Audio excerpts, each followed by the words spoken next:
On the morning of June 6, 1944, the course of modern history was, irrevocably altered. This day, known to the world as D-Day, marked the beginning of the end for Nazi Germany's brutal reign over Europe. It was the largest amphibious invasion ever attempted, a truly monumental undertaking that saw over 156,000 Allied soldiers from the United States, Britain, Canada, and other nations storm the fortified beaches of Normandy in northern France. The official name for this vast and complex mission was Operation Overlord. Its objective was simple in concept but staggering in its scale: to gain a foothold in mainland Europe, open a new front against Hitler's forces, and begin the final push towards Berlin. This was not just another battle. It was the decisive turning point of the Second World War. The strategic importance of this invasion really cannot be overstated. For years, the Soviet Union had been bearing the brunt of the German war machine on the Eastern Front, desperately pleading with its allies to relieve the immense pressure. A successful landing in France would force Germany to fight a war on two major fronts, splitting its armies, resources, and attention. The Allies knew that failure was simply not an option. If the invasion faltered on the beaches, the war could drag on for years longer, and the very idea of a liberated Europe might be lost. D-Day represented a moment of ultimate commitment, a point of no return where the combined might of the free world was wagered on the courage of young men facing unimaginable odds. The term D-Day itself is a piece of military history. The D does not stand for decision or doom, as many have speculated over the years. It was simply a military placeholder, a designation used to signify the unspecified date on which a major operation would commence. It allowed for intricate planning and coordination without revealing the actual top-secret launch date. All timelines for the mission were calculated relative to this D-Day. For example, D+1 meant the day after the invasion, and D-1 meant the day before. This simple code was absolutely essential for maintaining the secrecy that was so critical to the operation's success. A small but vital detail in a plan of immense complexity. The human element of D-Day is what truly defines its legacy. The operation involved an astonishing assembly of military power, nearly 7,000 ships and landing vessels, more than 2,300 aircraft, and 867 gliders, all converged on a 50-mile stretch of coastline. These numbers, however, only tell part of the story. The real narrative is written in the personal experiences of the soldiers who waded through the cold, churning waters of the English Channel, who faced a hailstorm of machine gun fire, and who scaled treacherous cliffs under a sky filled with smoke and explosions. Their bravery, sacrifice, and determination to secure a foothold on hostile shores laid the foundation for the liberation of France and the ultimate defeat of tyranny in Europe. The success of D-Day was not left to chance. It was the result of years of meticulous planning and, honestly, one of the most elaborate deception campaigns in military history. Allied leaders, including American President Franklin D. Roosevelt and British Prime Minister Winston Churchill, understood that surprise was their greatest weapon. The Germans knew an invasion was coming, but they did not know where or when. The Allies masterfully exploited this uncertainty through a sophisticated misinformation strategy known as Operation Fortitude. The primary goal was to convince the German High Command that the main invasion force would land at Pas-de-Calais, the narrowest point of the English Channel, rather than the true target of Normandy. To achieve this, the Allies created an entire Phantom Army Group, the first U.S. Army Group, supposedly stationed in southeastern England, directly opposite Pas-de-Calais. This ghost army was given a very real and famous commander, General George S. Patton, whose reputation alone made the threat seem credible to the Germans. The Allies built hundreds of inflatable tanks, rubber landing craft, and wooden aircraft, arranging them in fields to be spotted by German reconnaissance planes. They also broadcasted a constant stream of fake radio transmissions, simulating the routine communications of a massive army preparing to attack. This intricate web of lies was designed to keep critical German divisions pinned down at Calais, far from the real battle. The deception extended far beyond physical props. The Allies utilized a network of double agents to feed false intelligence directly to the Germans. These agents confirmed the misleading information about the Pas-de-Calais landing, reinforcing the narrative the Allies wanted Hitler to believe. every detail was carefully managed to build a convincing picture of an impending attack at the wrong location.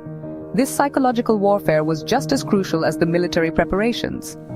By manipulating what the Germans saw and heard, the Allies shaped their enemy's strategic decisions, ensuring that when the real invasion began, the response would be delayed and disorganized. The final piece of the puzzle was the weather. The invasion was originally scheduled for an earlier date in May, but was postponed due to a severe storm in the English Channel.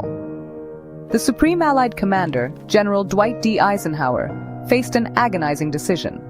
The forecast for June 6th was not ideal, but it offered a small window of opportunity with temporarily calming seas and sufficient moonlight for the airborne divisions. Betting that the Germans would assume no invasion was possible in such rough conditions, Eisenhower made the fateful call. "Okay, we'll go." This decision, made under immense pressure, caught the Germans off guard and proved to be a critical factor in the initial success of the landings. As dawn broke on June 6th, the Allied assault began across 5 designated beaches, each with its own codename and assigned forces. From west to east, the beaches were Utah and Omaha, targeted by the Americans, Gold and Sword assigned to the British, and Juno, the objective for the Canadian forces. The invasion was a two-pronged attack. In the dark, pre-dawn hours, thousands of paratroopers from the U.S. 82nd and 101st Airborne Divisions and the British 6th Airborne Division were dropped behind enemy lines. Their mission was to secure key bridges, road junctions, and German battery positions to disrupt the enemy's ability to reinforce the coast and to protect the flanks of the main seaborne invasion force that would follow at sunrise. The landings themselves were fraught with peril. The German defenses, known as the Atlantic Wall, were a formidable obstacle. Overseen by Field Marshal Erwin Rommel, this 2,400-mile line of fortifications included Media Group, German Atlantic Wall fortifications, concrete bunkers and machine gun nests on Normandy coast, WWII landmine clearing operations @distribute_equally, concrete bunkers, machine gun nests, massive artillery guns, and millions of landmines, all designed to repel an amphibious attack. As the landing craft approached the shore, they faced a barrage of fire. Many soldiers were cut down before they could even reach the sand. The rough seas, a consequence of the lingering storm, threw the landings into chaos, causing many units to drift off course and making soldiers violently seasick before they even entered the fight. The fighting was particularly horrific at Omaha Beach. Here, the pre-invasion naval and aerial bombardment had largely failed to neutralize the heavily fortified German positions nestled in the high bluffs overlooking the shore. The first waves of American troops were met with a devastating wall of machine gun and artillery fire, inflicting catastrophic casualties. For hours, the assault teetered on the brink of failure as pinned-down soldiers struggled for survival behind the few obstacles on the beach. It was only through small acts of incredible bravery and leadership from junior officers and NCOs that men began to rally, breach the seawall, and slowly fight their way up the bluffs to silence the German guns. By nightfall, the Americans had secured a tenuous foothold, but at a terrible cost of around 2,400 casualties. In contrast, the Canadian forces at Juno Beach faced similarly intense initial resistance, but achieved remarkable success. The first wave of Canadian soldiers suffered a casualty rate nearing 50%, but they fought with ferocious determination. Pushing through the heavily defended seaside villages, they advanced further inland on D-Day than any other Allied force, capturing strategic towns and linking up with British forces from Gold Beach. At Utah, Gold and Sword beaches, the fighting was also intense, but the Allied forces managed to overcome the defenses with fewer casualties than at Omaha. By the end of this longest day, despite the chaos and the bloodshed, the Allies had successfully pierced the Atlantic Wall. The price of securing the Normandy beachhead on D-Day was immense. On that single day, the Allies suffered an estimated 10,000 casualties, with at least 4,413 confirmed dead. The numbers are a stark reminder of the human cost of the operation. The American forces bore a heavy burden, particularly at Omaha Beach, but British and Canadian forces at Gold, Juno, and Sword also faced fierce fighting and significant losses. Every yard of sand gained was paid for in blood. The German defenders, though caught by surprise, fought tenaciously and also sustained thousands of casualties. These figures represent not just statistics but individual stories of courage, sacrifice, and loss on a scale that is difficult to comprehend. Once the 5 beaches were secured by the end of June 6th, the battle was far from over. The next critical step was to consolidate the separate beachheads into one continuous front and to pour in the men and material needed for the larger campaign to liberate France. In an incredible feat of engineering, the Allies constructed 2 massive artificial harbors, known as mulberries, and towed them across the English Channel. These temporary ports allowed for the unloading of approximately 2.5 million men, 500,000 vehicles, and 4 million tons of supplies in the months that followed.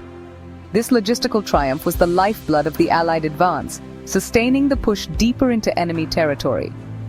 The Battle of Normandy raged for nearly 3 more months after D-Day. The fighting in the dense hedgerow country, known as the bocage, was brutal and slow-moving, as German forces mounted a fierce defense.